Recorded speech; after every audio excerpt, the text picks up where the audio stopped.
nós vamos também compartilhar 2 vídeos durante a live, mas são vídeos bem rápidos para poder explicar o que a gente está falando. Então, produzindo estados falidos, hoje, dia 2 de junho, iniciando às 15 horas, na Rede Global de Comunicação, Conhecimento é Poder. Produzindo estados falidos, a estrutura mundial de poder é um mestre na arte de enfraquecer os seus alvos, desenvolvendo o terrorismo interno, deixa eu ver aqui, e acusando-os depois de serem responsáveis pelos crimes que patrocinou. É basicamente o que acontece aqui, por exemplo, no Brasil, não é? São os brasileiros que estão queimando a Amazônia. Não, não são os brasileiros que estão queimando a Amazônia. Quem está queimando a Amazônia são os bancos internacionais. Quem está queimando a Amazônia é uma estrutura de poder mundial que tem interesses nas terras raras da Amazônia, que tem interesse nos minerais amazônicos, e assim por diante. Nós temos lives em Conhecimento Play falando sobre isso, né, bem detalhado, e lá a gente mostra, né, como que esse processo todo se desenvolve no Brasil. Mas isso é um exemplo. Acontece a mesma coisa no Rio Grande do Sul, né? No Rio Grande do Sul, os culpados foi a população, porque as mudanças climáticas, porque a poluição, porque não sei o que lá.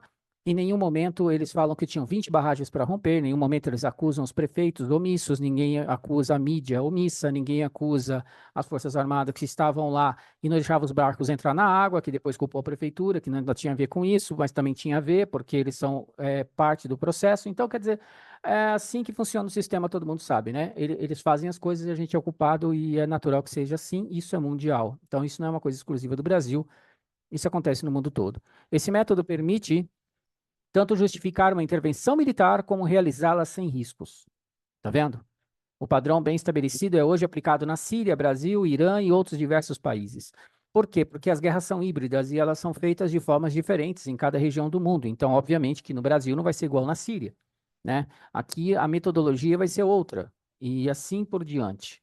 Então, nós vamos estar falando sobre isso hoje. E essa foto é bem emblemática. Essa foto é bem interessante porque ela demonstra como a estrutura funciona, né? Olha aqui, ó, um executivo da Al-Qaeda que veio para a Síria com oficiais ocidentais. Não mudamos receitas que funcionam.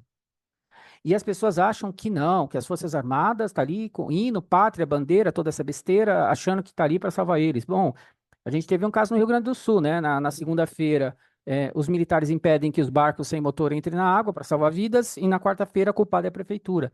Então, é basicamente assim que funciona. Eles trabalham em conjunto, eles trabalham num sistemática, e a estrutura de poder mundial, ela tem uma estrutura bem definida. Os militares no topo, o sistema financeiro embaixo, as corporações embaixo e o resto. E o resto tudo marionete, o resto tudo fantoche. Não interessa qual fantoche você queira escolher, político ou o que for, certo?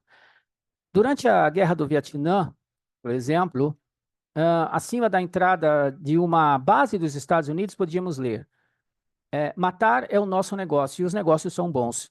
Tão bons, e tão bons, nesse caso, que os militares, eles transportavam as drogas em caixões de militares que morriam na guerra. Isso é história. Isso aí tá para quem quiser procurar e ler, tá? Eles colocavam as drogas, colocavam junto com os mortos na guerra e transportavam, uma maneira de as drogas entrarem no país. Por que que as coisas acontecem? Por exemplo, um raciocínio bem lógico e bem simples, né? Se você tem a guarda dos nossos aeroportos e dos nossos mares ali, dos nossos portos e aeroportos, é feito pelos militares. Por que tanta droga existe no Brasil e está presente em todos os nossos estados? Por que que todos os estados brasileiros têm a droga e em grande quantidade? Porque entra por algum lugar. Que lugar vocês acreditam que isso entra? Cai de paraquedas? Não, né? Tem que entrar por algum lugar, né?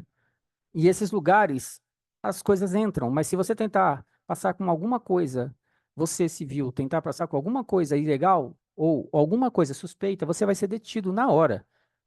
Como que você consegue criar um processo que vira um grande drama mundial, que é o caso da implosão das Torres Gêmeas? Eu estou repetindo, implosão das Torres Gêmeas.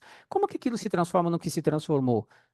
Como que você consegue entrar no país mais seguro do mundo, saindo das cavernas do Afeganistão? Que história incrível, né? e conseguem derrubar 2 torres dentro de um país. Ah, mas eles já estavam no país. Entendi, eles já estavam no país, certo. E aí, eles foram, pegaram vários aviões de passageiros e conseguiram fazer aquele processo todo.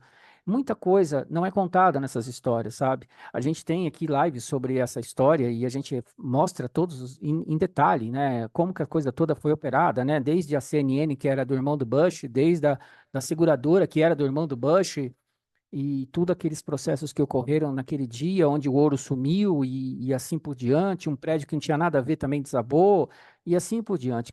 As histórias são muitas, daria para ficar aqui o dia inteiro falando sobre o que aconteceu naquele dia, mas o modus operandi, né? Quer dizer, matar é um bom negócio, porque você tem acionistas dentro do mercado de armas, do complexo militar americano, que vende para o mundo inteiro, inclusive para a Rússia, inclusive para a China e para todo mundo, né?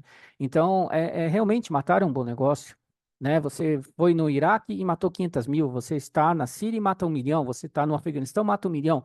Deve ser um bom negócio. Bom negócio em vários sentidos, né? Inclusive na desestabilização dos países. E, de fato, os negócios estavam realmente fortes no Vietnã, bem como no Camboja, no Laos, na Coreia e todos os países onde há intervenção militar, de alguma maneira. Onde o número de civis mortos foi contabilizado na casa dos milhões. E isso é uma coisa para reflexão que a gente sempre lembra, né? Não custa lembrar, né? Como as armas são precisas, né? Do complexo militar americano ou do complexo militar como um todo. Como essas armas são precisas, né? Porque elas matam 4 mil soldados, mas matam 500 mil civis. Que coisa incrível! Como é que pode armas de precisão matarem 500 mil civis? Mata 4 mil soldados, mas mata 500 mil civis. Isso é uma coisa que as pessoas não pensam, né? Além disso, eles também resistiram bastante após a Guerra do Vietnã. Deixa eu só acrescentar o pessoal na sala. Os massacres continuaram com todos os continentes, tanto diretamente como através dos procuradores.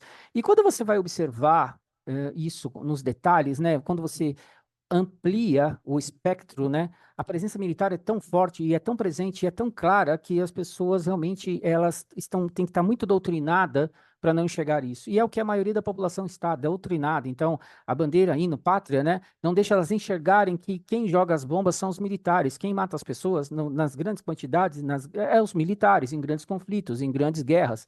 São os militares, sempre presente. Quando o Brasil desestabiliza e se torna uma nação endividada, é na época da ditadura, que as pessoas chamam, onde está sob o controle dos militares.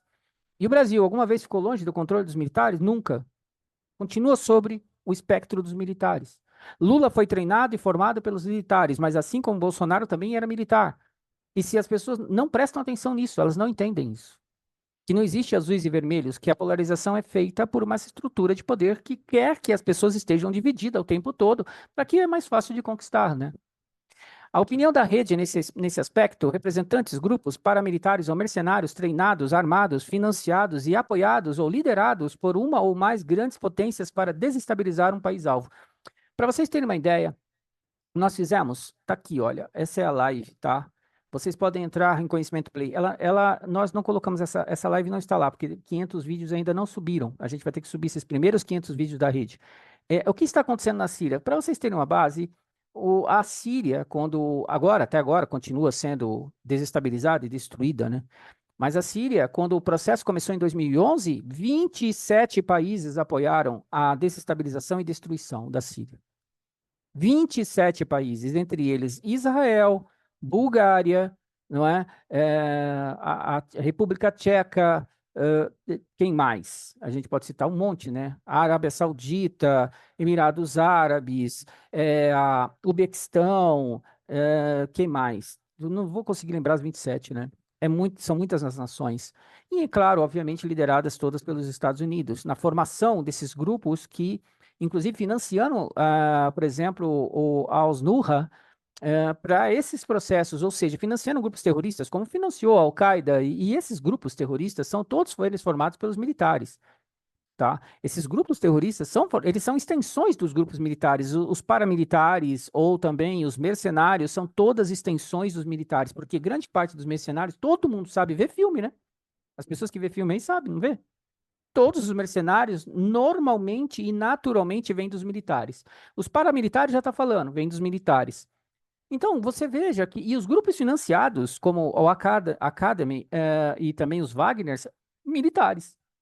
Inclusive os Wagners, que são oriundos de dentro das estruturas militares russas, também nazistas, assim como a OTAN tem uma origem nazista, que é uma dialética, mas que está dentro do contexto da construção da tecnocracia. A tecnocracia, ela é, na realidade, a base dela é justamente as dialéticas, né? As narrativas, seja ela fascista, nazista, capitalista, comunista, o que você escolher. Todas elas fazem a estrada que hoje reina a tecnocracia. Hoje o mundo é tecnocrático, mas as pessoas nem viram mudança de marcha porque nem sabem que existe tecnocracia. Elas ainda estão lá em 1960, falando de comunismo e capitalismo. Entendem? Por isso que o sistema passa como um rolo compressor por cima de todo mundo. E no mundo hoje, onde a cognição está tão baixa, é difícil as pessoas compreenderem esses tipos de linguagem. É muito complicado entender o mundo, porque o mundo está fragmentado. E agora, ele ainda tem um maquiador, né, que é a inteligência artificial. Na teoria da internet morta, nós estamos com 66% da produção de informação na internet produzida por inteligência artificial. O que é verdade e o que é mentira? É difícil, né? As pessoas hoje conseguirem entender. Isso será ainda pior daqui a 3 anos. E aí, daqui a 3 anos, nós já estaremos entrando no processo das guerras táticas nucleares. Escrevam aí. Nós iremos ver guerras táticas nucleares acontecendo. E aí, a inteligência artificial vai trabalhar muito no sentido da desinformação, e as pessoas não vão saber o que que é verdade e o que que é mentira mais. Até porque você está aqui, a coisa está acontecendo do outro lado, como é que você vai conseguir comprovar o que você não está vendo? Então, essa é uma maneira como essa inteligência artificial vai trabalhar junto com o stream, junto com a mídia aberta, junto com esses YouTubers sem noção e assim por diante. Então, o mundo da desinformação se você acha que hoje vive no mundo da desinformação, você vai ter uma ideia do que vai acontecer daqui a 3 anos. Você não vai saber nem mesmo o que que é verdade. Até porque a inteligência artificial já vai produzir vídeos de uma realidade muito grande. Você não vai conseguir distinguir o que é um vídeo de inteligência artificial do que é uma matéria real. Então, vai ficar bem complicado. Os chamados conflitos de baixa intensidade ou assimétricos, conduzidos indiretamente desta forma, são chamados de guerras por procuração, embora muitas vezes apresentada como tal. Deixa eu só fechar uma coisa aqui, pessoal, só um segundo. Estamos ao vivo, então é assim mesmo. Eh, Embora muitas vezes apresentada como tal, uma guerra por procuração é tudo menos uma guerra civil, onde quer que a ameaça terrorista à segurança nacional esteja, né? Porque, afinal de contas, se não está dentro do script, então é terrorista, e se é terrorista tem que ser destruído. Só para vocês terem uma base, o que aconteceu na Síria.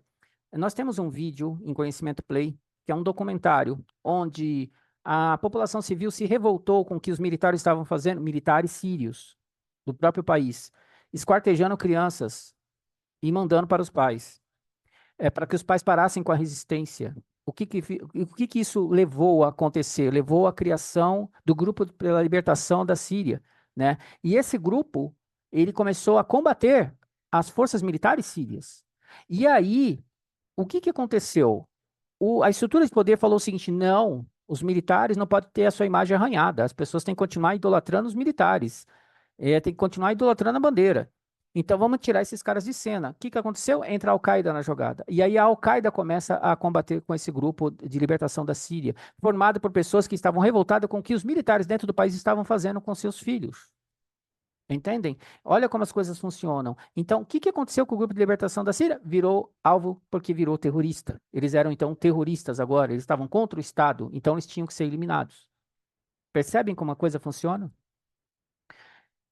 E aí, aqui diz que continuar a desafiar o pobre gigante militar escolhido por dinastias seculares a liderar o mundo, que é a potência mundial atual, que é os Estados Unidos e a Inglaterra, como uma potência dupla, que estão controlando o mundo, não é?